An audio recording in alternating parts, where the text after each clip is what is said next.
Like it is finished up now for the day. They finally used my skill set for what they should. All they really had me doing was taking stuff down off the ceiling and hanging up stuff. Stuff that I'm good at, you know, because I hate when people give me jobs to do where I have to crouch down or go into low little tight corners. It's like, look at me, there's no point in doing that. And then you see them reaching for stuff on a high shelf, and it's like, why the fuck didn't you give me that job to do?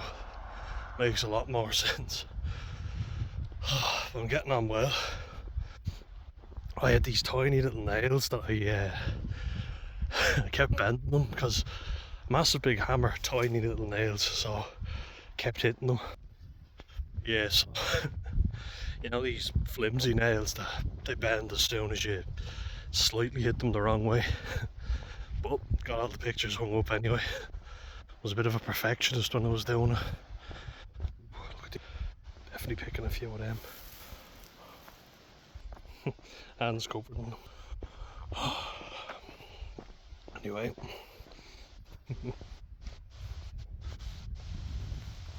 Lovely. But yeah, just that and a team meeting and a brief layout, courses I need to do. Should be fun.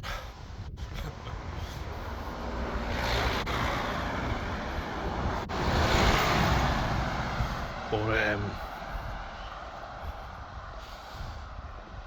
the long walks home give me a chance to talk about stuff. What I want to talk about today is it's specific, you know, it's autistic guilt, so I've heard people talking about that before, and again, adult with autism, Paul, he talks about it, and it's something I've discussed. I've discussed it before with him. It's like, you know, things that he can't do for friends, and so like he won't go over to people's houses if they've got kids, because he just can't be around kids.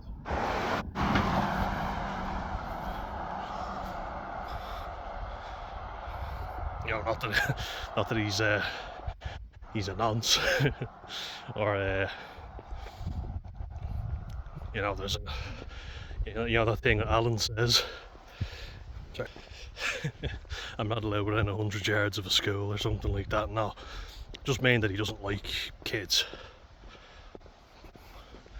because you know you have to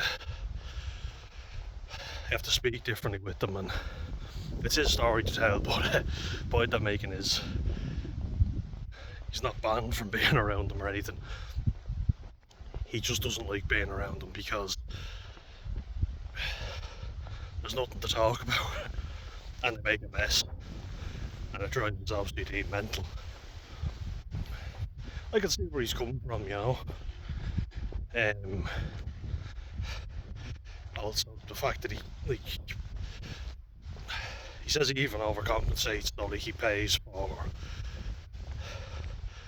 a meal or a weekend away with the friend. He'll pay for the petrol and drive because they're compensating for him, you know, like they're kind of doing what he wants to do, or they're going out for him, and making him more comfortable. So as a thank you, he pays for stuff, and that's kind of fair, you know. My guilt is a little different. It's there's certain things like that's not really something I think of, because I mean maybe I will in the future, because I've always put myself out there and gone into situations where I'm uncomfortable for everyone else. Like if I think about it, there's very few that I actually would want to go into. You know, nightclubs and some parties, you know, you don't know anyone. To name a few. My guilt is more around my parents and my brother. Yeah, my immediate family.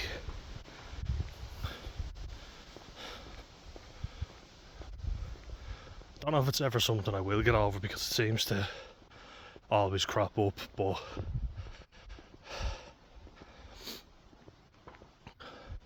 when I worked in a cafe, a woman who I was chatting to, she was always very pleasant, left a tip, would talk to us for a while. She was chatting away and said that her nephew was over with autism, and she said he has autism. He's a nightmare at the minute, and I was kind of looking thinking, fuck, is that how people really view us? You know? It kind of got me thinking for a second. I was kind of like,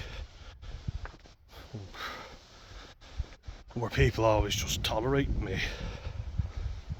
Made me feel a lot of guilt.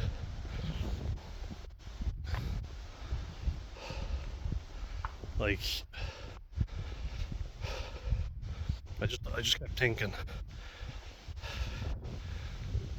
how did people, what did people think of me? And that's all I could think of. Made me kind of embarrassed, made me feel shitty about myself. You know, I don't know her situation, maybe he was a nightmare to deal with.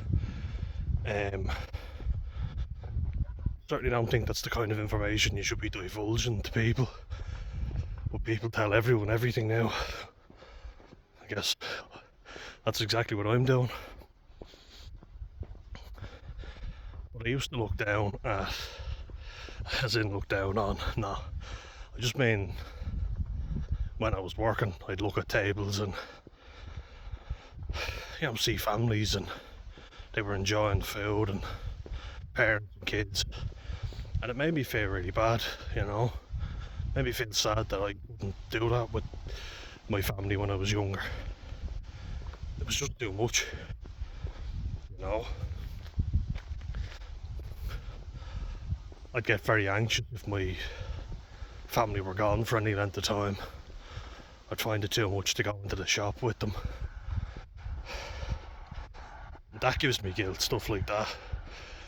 And then lashing out because I was too stressed.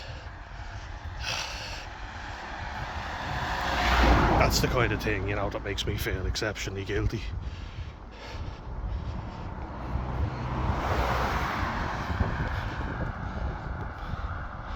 Because it was always no, you know, or I don't want to go there. And I always said that about the beach because the sensation of the sand on my skin and, you know, sand and sun cream. I hate that sensation even now, but I can push through it. And I'm very grateful that my mum told me to go. She pushed me to go, and I was like, I always had a good time when I got there. Look at the pick a few now, will we? Yeah. Ooh. Drop one. Shit. There we go.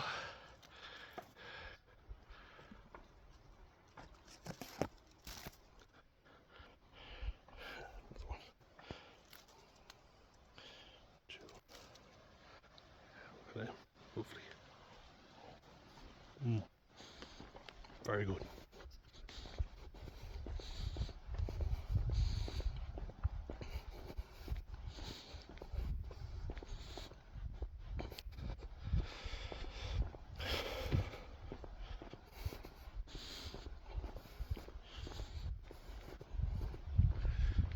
You know, that kind of thing really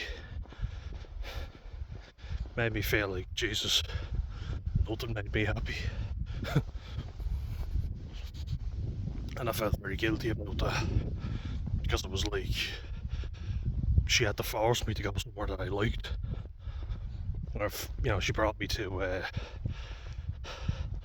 say a rugby camp over the summer or an after school, I always ended up fighting with the other kids and seeing her upset and stressed. does make you feel quite down. You know, you start thinking, fuck, as you get older, you really start to consider other people.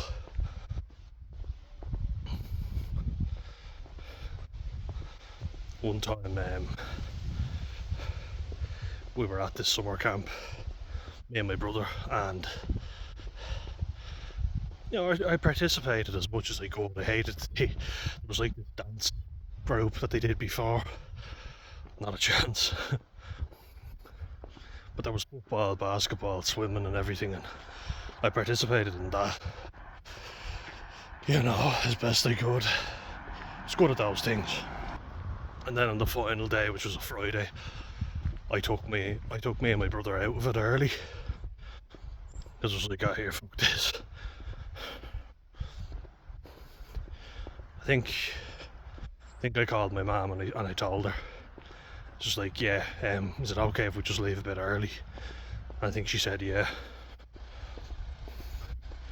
Our auntie was supposed to pick us up, she never arrived. But not to worry, you know, we were fine. She got worried afterwards, but the walk home wasn't too far, so we were grand.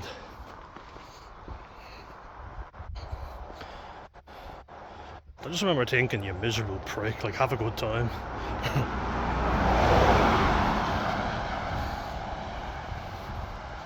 I always used to get really angry if I lost at anything, you know.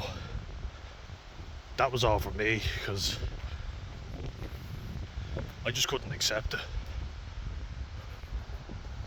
You know, and I know that now.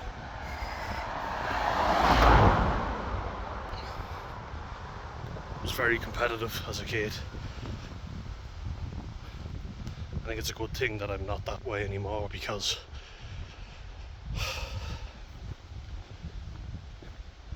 it was a very stressful place to be. I was always on edge. I am, obviously, even now, but those are the kinds of things that I feel guilt over.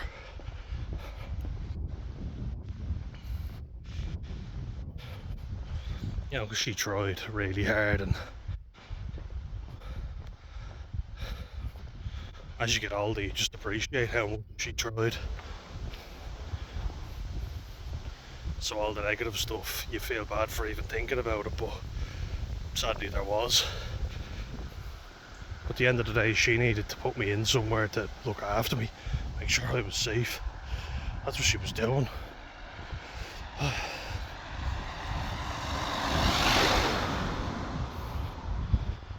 You know, it's not her fault that I'd have fallen out with someone and I couldn't seem to get on well with anyone, to be perfectly honest. So I have a lot of feelings of guilt over that, 100%. I wish I'd been an easier kid. I hadn't been so angry all the time.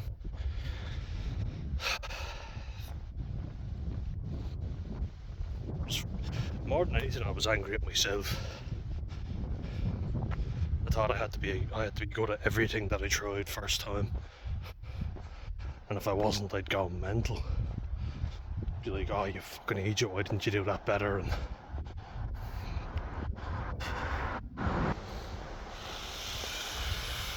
so now, like, I wanted to make up for last time, I guess.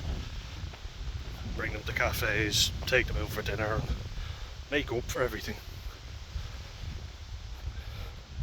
But they didn't want to, and they felt I was kind of forcing it, and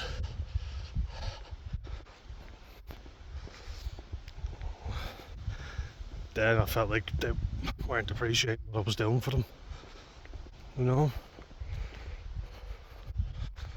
My favourite dog's here. Nah, she's not coming out today.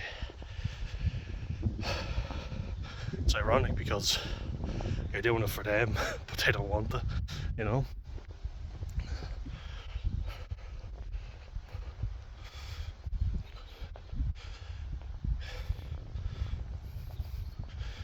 Because I used to just love the fact that now I could just sit in a cafe and be relaxed.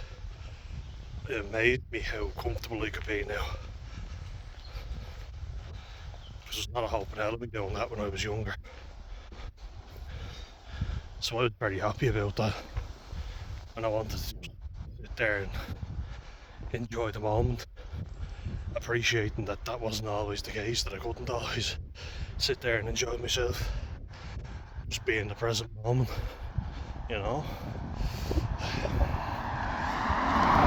So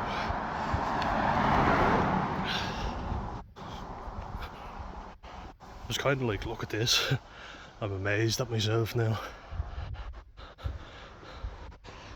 Because a lot of people would just take that for granted. They wouldn't appreciate that. That's not something everyone can do. Just get some of these.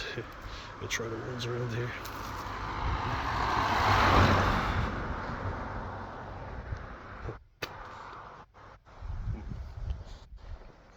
Ooh, there. Kind of.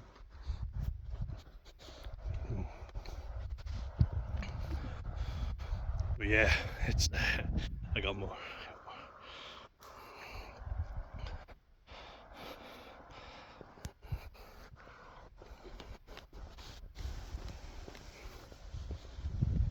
It's an overwhelming amount of guilt.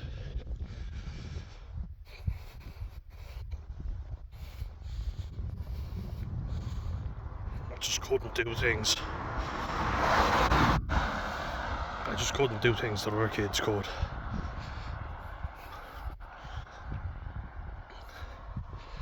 And I felt like I made my family really suffer as a result of it, you know. I wish I had been able to do it back then. But at least I can do it now. And I get that sometimes, you know, I could come across as a miserable prick because everything's too much. I think you have to put yourself out for other people. You might not want to do something, but, you know, on Adult with Autism, with Paul, I think he spent his whole life probably putting himself out for other people.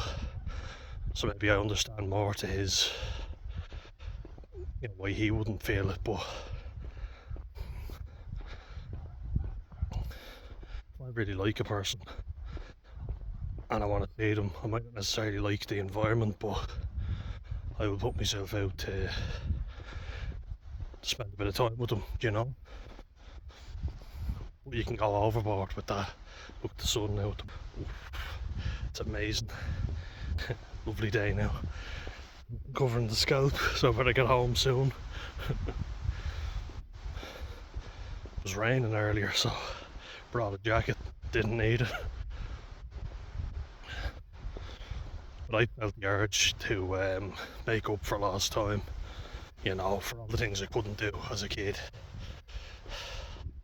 Now,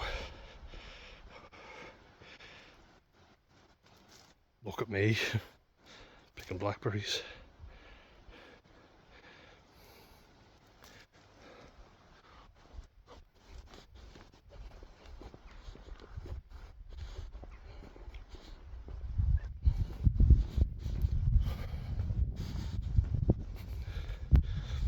But there was a lot of, no, I'm not doing that, and I don't want to do that. And sorry, I just keep saying good ones.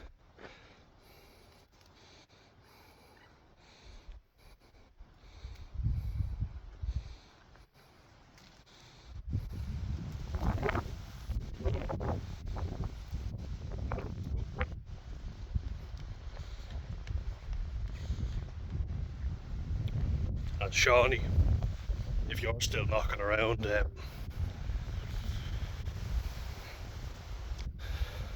haven't heard from you in a while, let us know how you're doing. But Shawnee left a message in saying that one of his good friends is a young fella with autism, and he'd say he's a quiet young fella, you know, but nice enough. Just kind of lives in his own mind, his own world.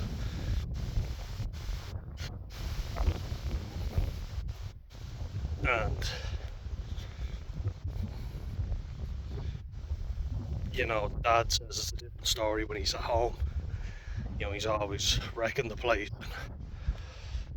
That upsets me, you know, it really does to hear stuff like that. Because I know all about it, unfortunately.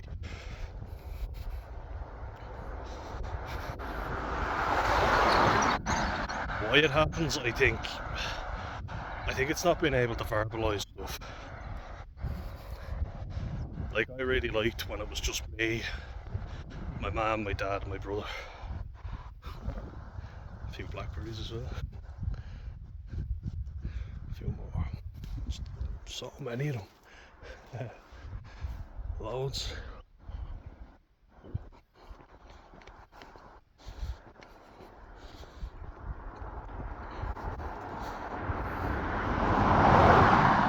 But I kind of liked being on my own, you know, or having them with me, and I didn't like other people kind of interrupting or getting into our safe space, if you like.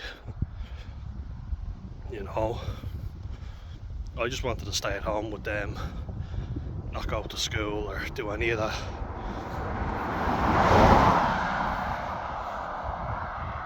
It all made me very, very uncomfortable having to get to know new people, and you see, it's important to do it because I wouldn't be where I'm at now if I didn't push myself. People would call me an extrovert now, but I wouldn't be by nature. You know, this is all learned behaviour. I guess everything is to a degree, but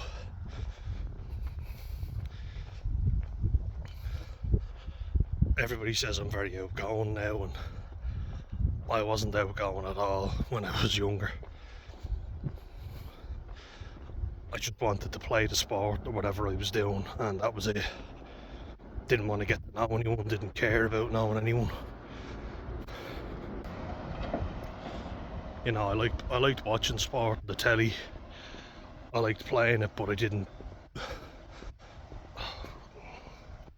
couldn't interact with people more so, you know.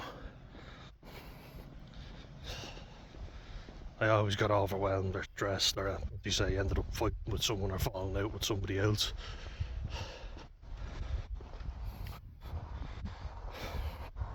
And that caused a lot of upset.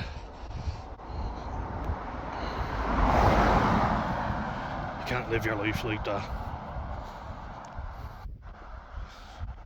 So then I wanted to go out, and funny thing is, my mum would have accepted me exactly the way I am, and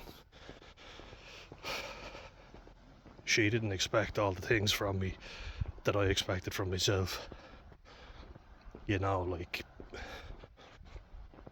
going to my Debs, the Irish prom.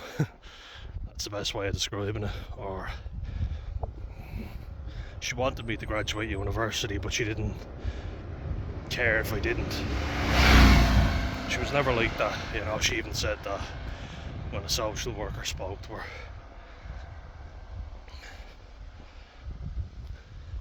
And asked, what do you want for him? And she said, I just want him to be happy. He was like, don't give me that twee crap. What do you really want for him? I know you want him to be happy, but what do you really want from him? And she said, I just want him to be happy. You know? I don't care if he's a doctor or a lawyer or any of that stuff. It's hard for me to admit it, but I was quite a bad case, and to think what would have happened if I was just taken off, shot. But you know, if I was oh hello, two collies just saying hello.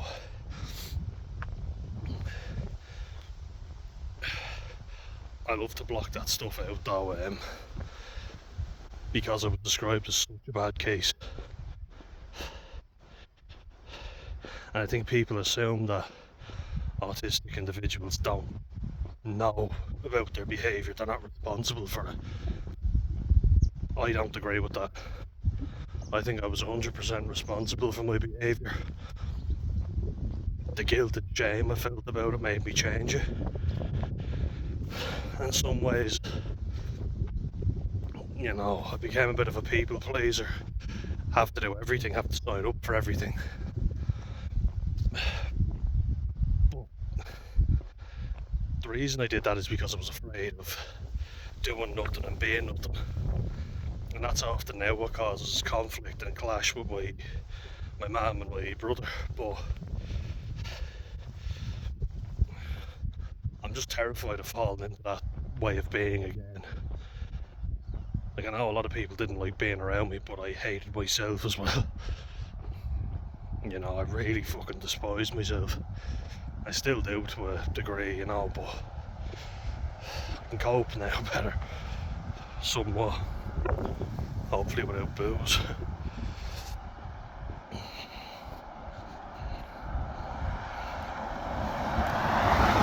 I just wanted to make my mum proud, you know, make my dad proud. Be a decent human being.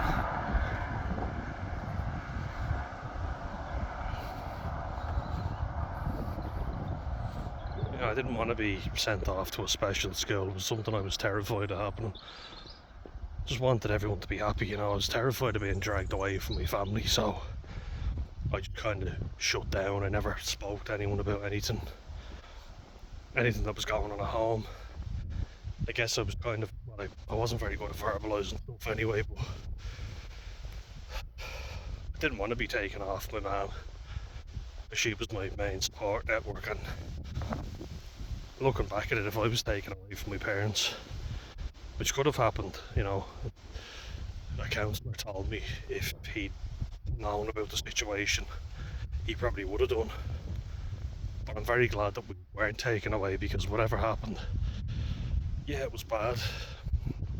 It shouldn't have happened, but people fuck up, and I can forgive. No, you can't forgive family. Who can you forgive? If I can be forgiven, then I know I can forgive others. Especially my mum, because I know how much shit she went through.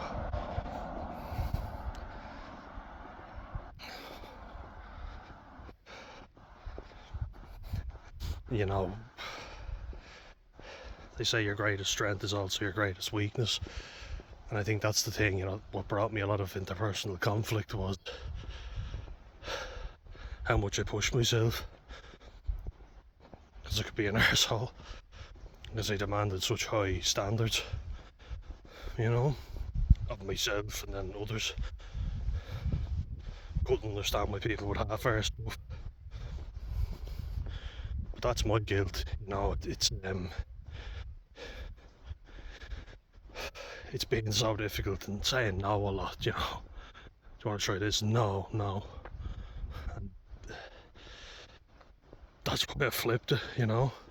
You run the risk of then becoming the other way. Then I said yes to everything. Absolutely everything. Will you do that? Yep. Will you sign up for it? Yep. You don't even know what it is? Yep. The reason for doing that, and Paul from Adult with Autism, I can relate to him 100% where you take on too much stuff, but the fact that he went so long not being diagnosed, well, things were different back then. He's in his 40s now, and he says that in his channels.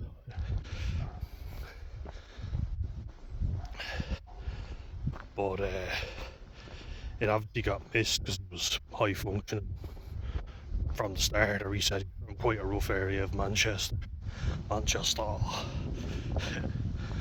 where you couldn't be vulnerable. Any vulnerability was manipulated, and I guess I kind of experienced that too. So maybe had he been more obvious, he would have been in a lot of conflict. I know I was, you know, and it's hard to find a common ground where you're not getting into fights all the time, but you're also not being walked all over. You know, that there's a very fine line there. But if I went off instinct alone, the amount of things I would say no to, do you know what I mean? your mind playing tricks on you because I get so anxious. I go, oh, that's too much. No,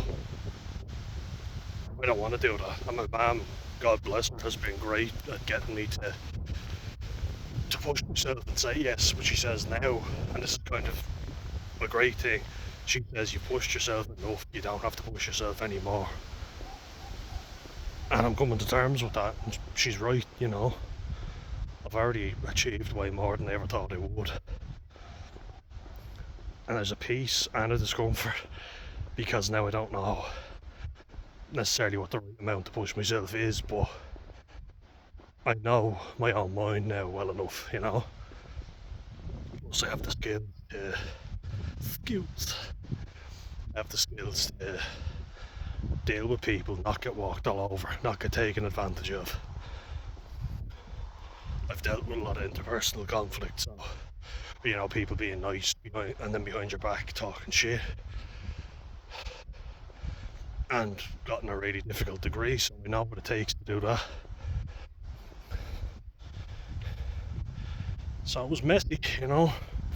They have a lot of guilt over it. I'm not sure if I'll ever fully get over it, but I also know that my family don't blame me for half the shit that I did as a young kid. But now I have the responsibility, and that's fair enough, you know. It's time to live the life I want to live and not people please all the time, and say no. You know, take joy in the simplistic things, which is what I'm doing. You know, going off to a job and my dad telling me he's proud of me. That's all I ever wanted to hear. But I don't have to flog myself. It doesn't have to be difficult all the time.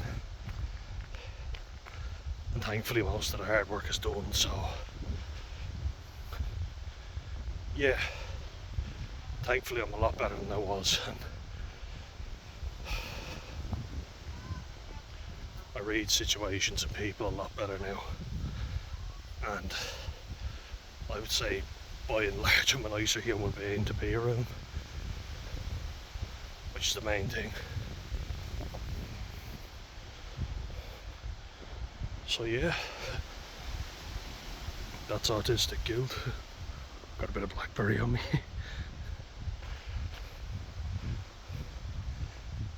But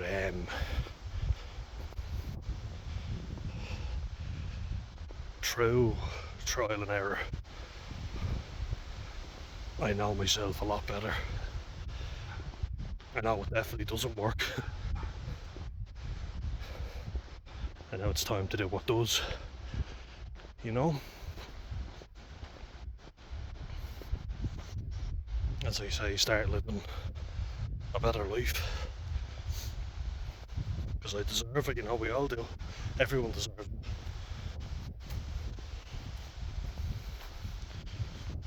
And I think I'll end it on that note. Yeah, home now. So, stay well, guys, and it's been a good first week of work. The new job, I really enjoyed it. So I'll see you in the next one. Bye.